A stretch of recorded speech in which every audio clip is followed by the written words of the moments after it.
Hey, Belly! When you kill some boy, they end up on Channel 5 News 10. Alright. Exclusive I play. That's what we rockin' play. I saw when we reach and every. Look at some shoulder. Look how we rockin', come with a idiot sound tonight, yeah. Whoa, nice. Rubber when they mess them feel love. I love the reggae music, hear the music. Well, that sound is a messiah, no. No matter how them fuss and go on. We rockin', read them and things in the profits. This is Belly from V-Rocket International Foundation Sound out in Nottingham, UK. I'm going to tell you some people, we're the young end in the business. That the simple means that we don't know music. That the means that we're not growing in music. We're born in the music and we're dead in the music. Well, when I first started the music thing, obviously I was born into it. V-Rocket's a foundation sound. It's been around since like I said, born and grown into it. So, baby, growing up, listening to V-Rocket, hearing enough music being played by my father, who's one of the owners of V-Rocket Sound, my uncle, who was the main selector of V-Rocket Sound.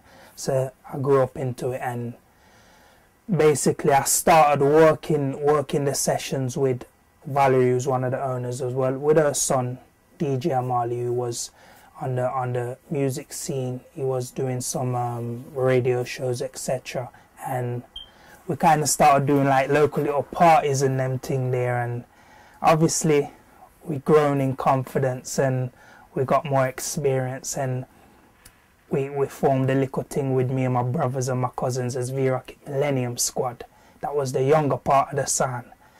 And obviously the elder them see my potential and says, you know what, he needs to be playing the big sound. So that's how my boss come. I think it was like around about 2000, the Millennium. That was my first, when I said, all right, time to start playing the big sound. Something just comes to you natural. You know, when you're natural with something and you know that you've got the ability to do it. You get me? You got people around you who know about the thing and saying, yo, that youth is wicked, is bad.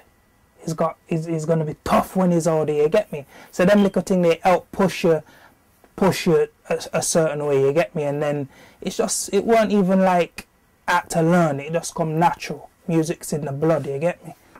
To be honest, I studied a lot of sound tapes when I was younger. I used to put on them time the cassette Walkman, and then my little Walkman, I used to put my headphones on and drop to sleep with it.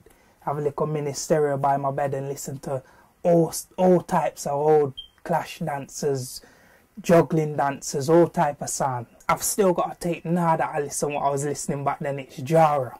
It was a Jara Mataran clash, but Mataran just left them time there.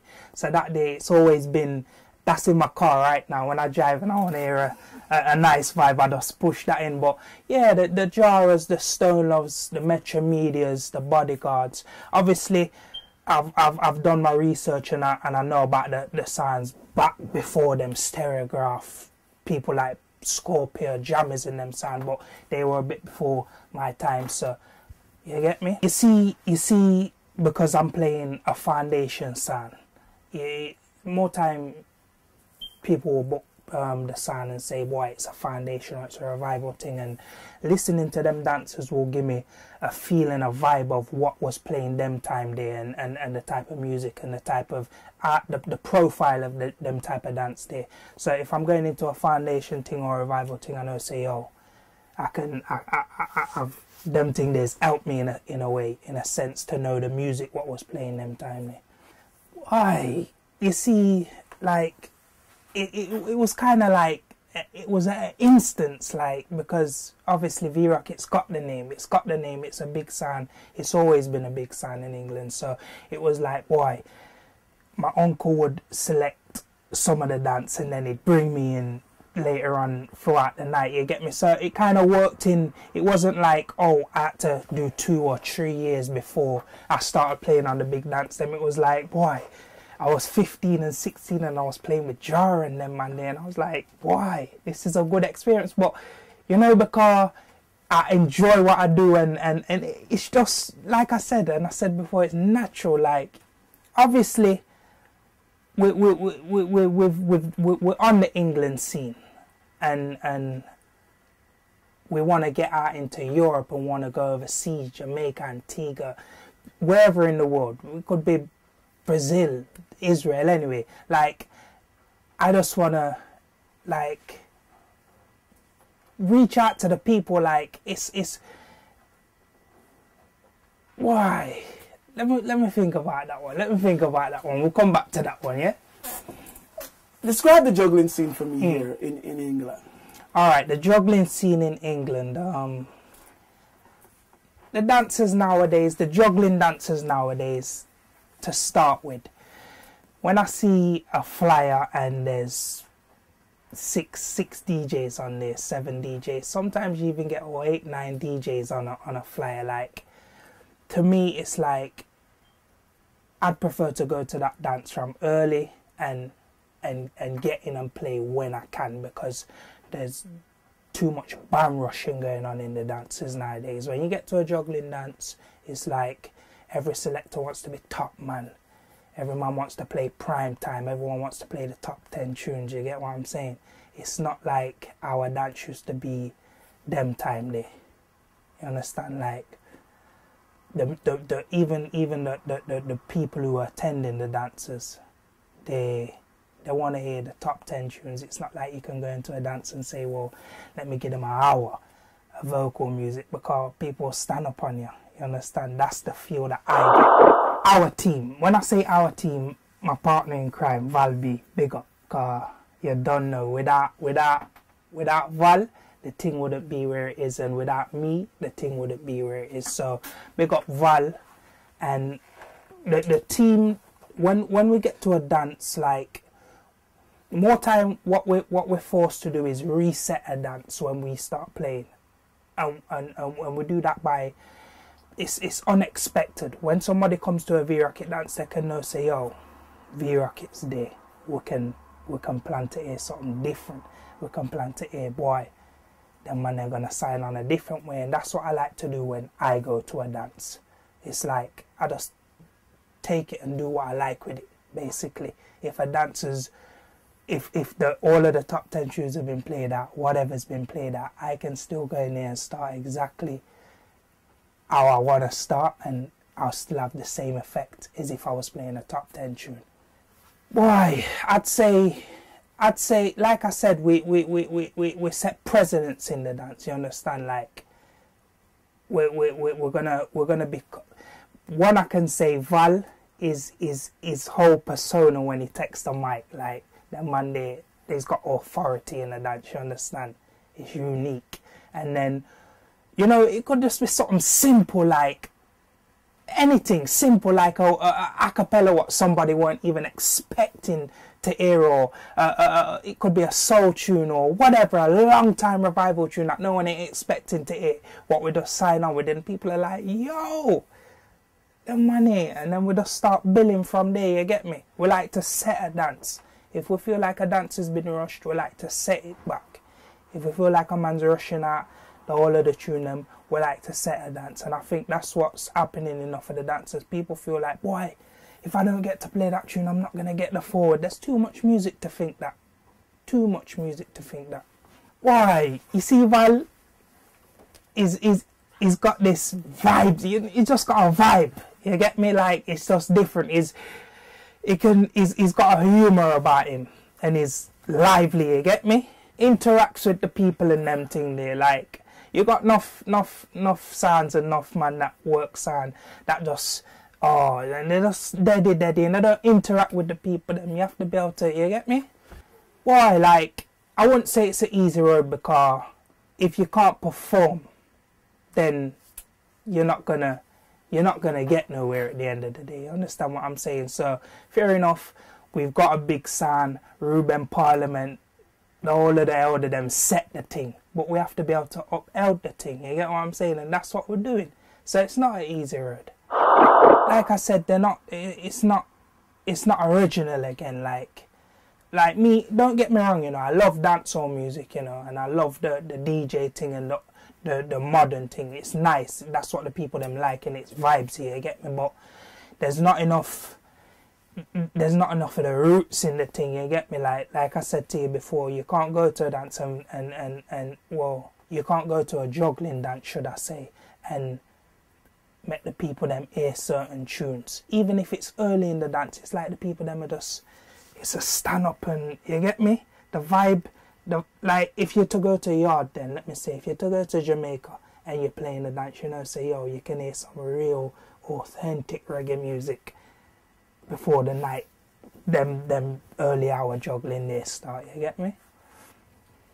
Honestly, like, it's quality music, it's good music, they're doing the thing, and obviously we have to appreciate that times have changed, the way our music is produced has changed, the instruments are changing, all of these things are changing, artists are changing, but like, you don't really find like a singer like all Beres again, you get me? Because Beres one of my favourite artists. He's been along a long time, and you don't really get them singers there coming out again, and that are gonna, well, I can't really put my mouth on it, but you don't get them that's producing the work that he's producing, if you understand what I'm saying. Me, I love dub plates. That's like sweets to me. That's like candy to me. Yeah, man, I love dub plates. I mean, me, I wouldn't say I'd go to a juggling dance and play dub plates all night long. Although I could, but I wouldn't do it because I know sometimes it throws off the people. Then you have to play to entertain the people. Then, but I mean, you can drop them in, and if you wanna signature and say, yo, we had a big money in ya. You drop a couple of your dub them, you get me, and make boy know say, yo, that's cool. We play all genres of music, like, and that's another thing what people can say about us. Like, yes, we're a reggae sound, a dancehall sound, proper sound system, but we can play from this scale to that scale. You could go to a dance and hear me playing a Frank Sinatra. You could go to a dance and hear me playing some Afro beats, whatever. So we play from day to day. We've got all of the genres. Alright, I think me just being on the sound can answer that question. Father Ruben, he did his thing, and the tempo of everything changed. It's a modern time now. Not saying that he wouldn't have been able to adapt, but he says, you know something, this youth can do what's needed to carry on the legacy. And like I said, just me and Val being on the sound, like, we've added that, you know, it's fresh blood, it's young blood, like even separating it from, let's talk about just the juggling then. I'm hungry to keep the sound on the map and take it to higher heights, like take it places it hasn't been before. On the Clash scene, Ruben, Parliament, Valerie, they've all been through that. I haven't been through that yet, so I'm hungry for it. You understand what I'm saying? Like, I'm hungry for this music thing. I'd change, first of all, I'd change the time people choose to come to dances. Because if you've got a license till 5 or 6 o'clock, people are coming to the dance like 3:30. That's a joke thing, like, well, obviously we have to appreciate times are changing. And again, like, the one bagger sound, 1, 2, 3, 4, 5 different guys playing for the night, or selectors or sound system playing for the night, 1, 2, 3 maybe. That's how you're gonna get the quality of a dance. I think that's what I'd change. Everybody to the thing, you know. I'm not gonna judge them on that, but like it's more than just downloading and putting a pouch together. You have to know your roots and your history, man. Like, and I think that's why dancers and selectors become repetitive in what they do and the style they play. Like, you can go to a dance and you can predict more time what certain selectors are gonna play or certain sound systems are gonna play. Like, basically, like, you got to know your history. I'm not going to say, oh, they're not good, because you have got some pouches, some man that have just come and started downloading that are good, but like, fair dues to them, basically. Well, we've been on a tour in Gambia. That was great. I'd love to go back. We've been to Miami, and obviously we know that we've been to Rumble in the Jungle, 45 Rumble with Irish and Chin in Washington, wasn't it? In New York. Yeah, New York, sorry, yeah. And Europe, we've travelled many places in Europe. I mean, nameless. Italy, Spain, Belgium, Switzerland, Portugal, all over Europe. So I want to start killing some sounds. I mean, I'm not saying I'm going to step up into a clash and I'm just going to overcome everything. I know I'm going to get some lick, but I'm prepared for the lick them, and I'm going to get some lick as well, you get me? I'm going to get some lick. But, you know what I mean? It's an experience that I want. Because I know I'll come out standing, and I'll come out standing strong, you see me? But that's where I want to take it to now. Get into some clashes, because everybody knows, you know, Seville Rockets got it. But we need to start pushing it out there again. Favourite V-Rocket dub plate. That's a hard one. That's a hard one. But I mean, like, if we're talking untouchables and them thing there, I've got to say the Super Cat them. You get me? They're untouchables. But there's so many, so the Super Cat them is just one of them. You see me?